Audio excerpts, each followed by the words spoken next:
বাগেরহাটের রামপালে ঘর ভাড়া ও সন্তানদের খাবারের ব্যবস্থা করতে নিজের চুল কেটে বিক্রি করেন হতদরিদ্র রেহানা খাতুন।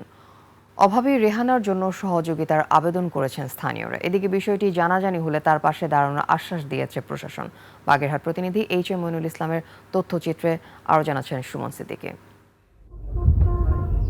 বাগেরহাটের রামপাল উপজেলার সন্তোষপুর এলাকায় খুলনা মোংলা রেল লাইনের পাশে ছোট্ট একটি ঘর।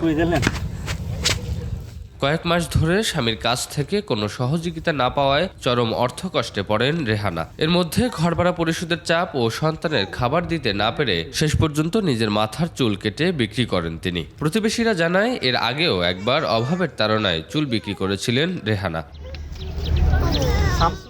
রেহানার স্বামী আবু জাফর প্রায় ৮ বছর আগে কাজের সুবাদে বাগেরহাটে গিয়ে রেহানাকে বিয়ে করেন। স্বামীর মাদকাসক্তি, অর্থকষ্ট আর পারিবারিক কলহে প্রায় অশান্তি লেগে থাকতো বলে জানান রেহানা। আমি এই ঘর ভাড়া দিতে পারতেছি না বলে আমার মাথা চুল কেটে বিক্রি করতে হয়েছে। তবে আগের সবকিছু পিছনে ফেলে স্ত্রী সন্তান নিয়ে এবার শান্তিতে সংসার করতে চান রেহানার স্বামী। আমি এখন চাই শান্তভাবে থাকতে, শান্তশিষ্টভাবে থাকতে, আমার বাচ্চা কাচ্চা নিয়ে আমি সুখে থাকতে। রেহানা ও তার 2 সন্তানের জন্য নগদ অর্থ সহায়তার পাশাপাশি 2 মাসের খাবার এবং আশ্রয়ণ প্রকল্পের একটি ঘরের ব্যবস্থা করার কথা জানিয়েছে বাগেরহাট জেলা প্রশাসন।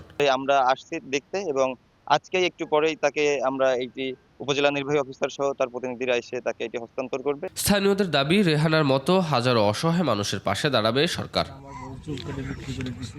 সুমন সিদ্দিকী, 21 টেলিভিশন।